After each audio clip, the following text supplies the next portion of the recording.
നമുക്ക് ഇന്നലെ ബംഗ്ലാ കടുവകളെ ഇന്ത്യ കൂട്ടിലടച്ചിരുന്നു. ചെന്നൈ ടെസ്റ്റിലെ രണ്ടാം ദിനത്തിൽ 149 റൺസിന് ബംഗ്ലാദേശ് ഓൾ ഔട്ടായി. 227 റൺസിന്റെ ഒന്നാം ഇന്നിംഗ്സ് ലീഡ് നേടിയെങ്കിലും ബംഗ്ലാദേശിനെ ഫോളോ ഓൺ ചെയ്യിക്കാതെ ഇന്ത്യ രണ്ടാം ഇന്നിംഗ്സ് ബാറ്റിംഗിന് ഇറങ്ങിയിട്ടുണ്ട്. മറുപടി ബാറ്റിംഗിന് ഇറങ്ങിയ ഇന്ത്യ രണ്ടാം ദിനം അവസാനിക്കുമ്പോൾ 3 വിക്കറ്റ് നഷ്ടത്തിൽ 81 റൺസ് നേടി. ഹരികൃഷ്ണൻ തയ്യാറാക്കിയ റിപ്പോർട്ടിലേക്ക്. ടെസ്റ്റിലെ ആദ്യ ദിനം അവസാനിച്ചപ്പോൾ തന്നെ രണ്ടാം ദിനം എങ്ങനെയായിരിക്കാം കളിയുടെ പുരോഗതി എന്നത് സംബന്ധിച്ചുള്ള ധാരണകളും സംശയങ്ങളും ഒക്കെ ഉണ്ടായിരുന്നു. അതെല്ലാം ശരിവെക്കുന്ന രീതിയിലാണ് രണ്ടാം ദിനത്തിലെ കളി അവസാനിക്കുമ്പോൾ നമുക്ക് മനസ്സിലാവുന്നത്.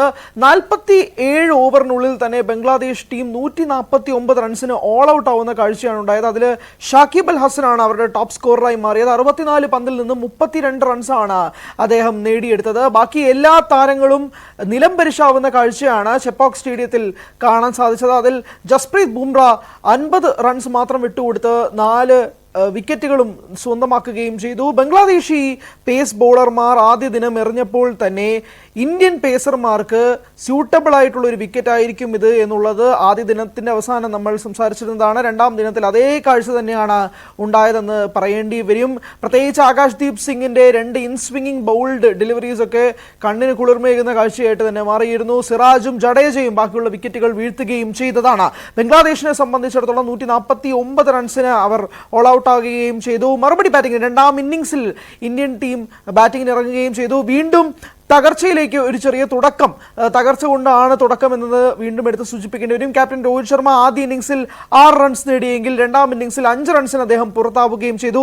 വിരാട് കോഹ്ലി നല്ലൊരു ഫോമിലേക്ക് വരുമെന്ന് കരുതിയെങ്കിൽ പോലും 17 റൺസിന് മെഹദി ഹുസൈൻ LBW ആക്കുകയും ചെയ്തു. ആ LBW സംബന്ധിച്ച് 2-3 ചർച്ചകളൊക്കെ നടക്കുന്നുണ്ട്. പ്രത്യേകിച്ച് അത് ഒരു inside edge to the pad ആണ്, അതുകൊണ്ട് തന്നെ അത് ഔട്ടല്ല എന്നത് സംബന്ധിച്ച്. പക്ഷേ കാര്യങ്ങൾ മാറുകയും വിരാട് കോഹ്ലി ഔട്ടാവുകയും ചെയ്തു.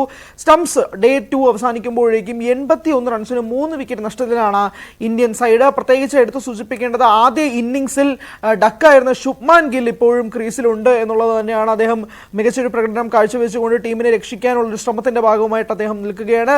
ഒരു 308 റൺസ് ലീഡിന്റെ ഒരു കുഷനിലാണ് ഇന്ത്യ നിൽക്കുന്നത്. പക്ഷെ അത് മതിയാവാതെ വരുമോ എന്നുള്ളത് സംബന്ധിച്ചും അറിയേണ്ടതുണ്ട്. നമുക്ക് നോക്കുകയാണെങ്കിൽ ചെപ്പോക്ക് സ്റ്റേഡിയത്തിലെ കണ്ടീഷൻസ് ഒക്കെ തന്നെ പേസ് ബോളർ എടുത്ത് സൂചിപ്പിക്കേണ്ടത് അവർക്കൊരു വലിയ ബെനിഫിറ്റ് കിട്ടുന്നുണ്ട് എന്ന് പറയാതിരിക്കാൻ വയ്യ. ആദ്യ ദിനത്തിൽ പ്രത്യേകിച്ച് എടുത്തു നോക്കുകയാണെങ്കിൽ തന്നെ ബംഗ്ലാദേശി പേസർമാരൊക്കെ തന്നെ ആ പേസ് മാക്സിമം യൂട്ടിലൈസ് ചെയ്യുകയും ചെയ്തിരുന്നു എന്നുള്ളതാണ്. ഹസൻ മഹമ്മൂദും നിഹാദ് റാണയും ഒക്കെ തന്നെ അവരുടെ മികച്ച പേസ് അറ്റാക്ക് ഇന്ത്യൻ ബാറ്റർമാർക്ക് നേരെ വീശുകയുണ്ടായി. രണ്ടാം ദിനത്തിൽ തുടക്കത്തിൽ നമുക്കറിയാം 195 റൺസിന്റെ പാർട്ട്ണർഷിപ്പ് പടുത്തുയർത്തിക്കൊണ്ടാണ് രവിചന്ദ്രൻ അശ്വിനും രവീന്ദ്ര ജഡേജയും ആദ്യ ദിനം അവസാനിപ്പിച്ചത്. രണ്ടാം ദിനത്തിലേക്ക് വരുമ്പോഴേക്കും അത് ആദ്യം തന്നെ തകരുന്ന ഒരു കാഴ്ചയുണ്ടായി. ആദ്യം ജഡേജ പുറത്താവുകയായിരുന്നു, പിന്നീട് ആകാശ്ദീപും പിന്നീട് രവിചന്ദ്രൻ അശ്വിനും സിറാജും ഒക്കെ ഔട്ടാവുന്ന ഒരു കാഴ്ചയാണ് ഉണ്ടായത്. ഏതായാലും എടുത്ത് സൂചിപ്പിക്കേണ്ടത് എന്ന് പറയുന്നത് ഇന്ത്യ ഒരു ബെനിഫിറ്റിൽ തന്നെ നിൽക്കുകയാണ്. ആദ്യ ടെസ്റ്റിന്റെ രണ്ടാം ദിനം അവസാനിക്കുമ്പോഴും ഇന്ത്യ ഒരു കംഫർട്ടബിൾ കുഷനിലാണ്. 308 റൺസിന്റെ ലീഡ് തന്നെയാണ് ഇന്ത്യക്കുള്ളത്.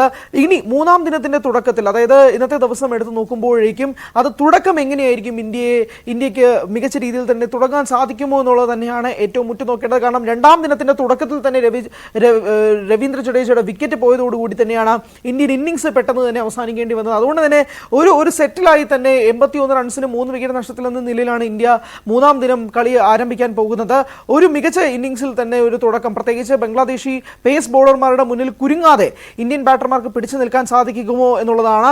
ഋഷഭ് പന്തിനും ശുഭ്മാൻ ഗില്ലിനും എത്രമാത്രം ആ പേസ് ബൗളിംഗ് അറ്റാക്ക് പിടിച്ചു നിൽക്കാൻ സാധിക്കും എന്നുള്ളത് തന്നെയാണ് എല്ലാ ക്രിക്കറ്റ് പ്രേമികളും ഉറ്റുനോക്കുന്ന ഏറ്റവും പ്രധാനപ്പെട്ട കാര്യം. ഏതായാലും ഇന്ത്യ ഇന്ന് വിജയത്തിലേക്ക് എത്തുമോ എന്ന കാര്യം ഒരു അത്യാവശ്യം ഇപ്പോൾ തന്നെ കംഫർട്ടബിൾ പൊസിഷനിലാണ്.